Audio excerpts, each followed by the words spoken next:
पापला तोरे क्षमा करही रोगिला तोरे चंगाव करही पापला तोरे क्षमा करही रोगिला तोरे चंगाव करही तोर बरेशु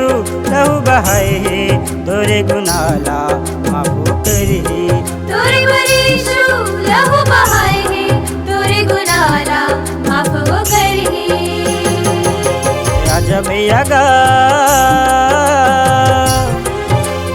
यीशु के पास और मसीह के पास आजाद दीवो यीशु के पास और मसीह के